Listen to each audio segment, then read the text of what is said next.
Link, 14.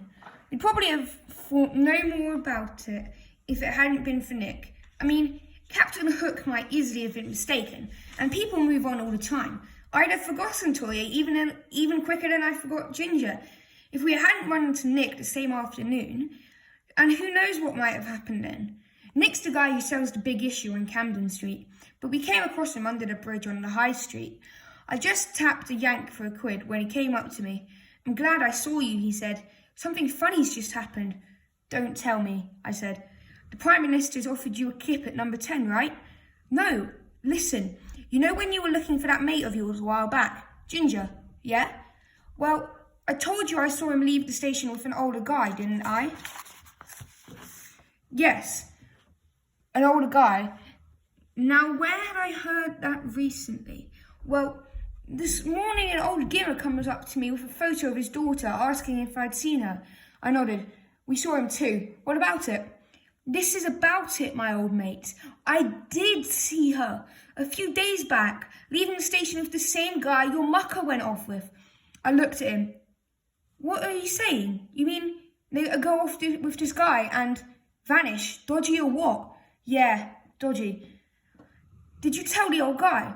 "Sure. He said somebody else saw the lass with a man going into a house."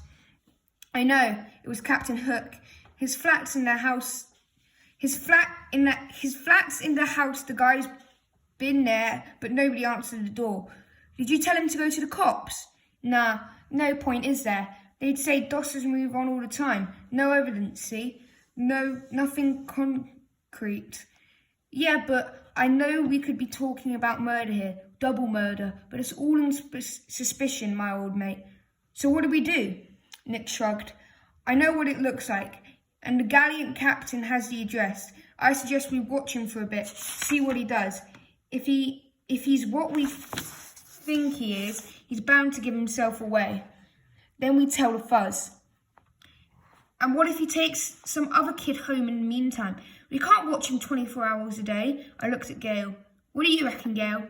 I'm not sure, Link. Listen, I've got to make a phone call. My sister. I'll see you outside the Brasilia in 10 minutes, and we'll talk about it, okay?" We watched her cross the street. Nick grinned. "Now that's what I call a cool chick. We'll tell her there's probably a killer stalking the streets, and she goes off to the phone to her sister. I don't know where you find them, Link, old son." He punched my arm. "I'll see you." The afternoon was warm. The pavements thronged with sightseers. I strolled along the Brasilia and leaned against the wall with my eyes closed, enjoying the sun on my face. If I'd known then what I know now, it would have spoiled my whole day. When Gail got back, I said, "We should go to the fuzz. I've been thinking about Ginger. The sort of guy he was. He wouldn't have just gone off without saying anything. I'd half convinced myself he'd done exactly that because there's been no other explanation. But now, can if you like," said Gail, "but I doubt they'll be impressed." We went up to Albany Street and they weren't impressed. In fact, it took us all of our time to get past the front desk. Eventually, a detective sergeant came. Detective Sergeant Irrison. He took us into a cubicle. I started to tell him about Ginger, but he interrupted. I should tell you that following representations by a member of public, the matter you're concerned about was investigated, nothing was found, and no further action is contemplated." "No further? Did you talk to the guy? Did you ask him what he was doing with my mate? With this Tanya?" The sergeant looked irritated. "All procedures were followed," he growled. "Nothing was found to justify further action, so all the matter is officially closed.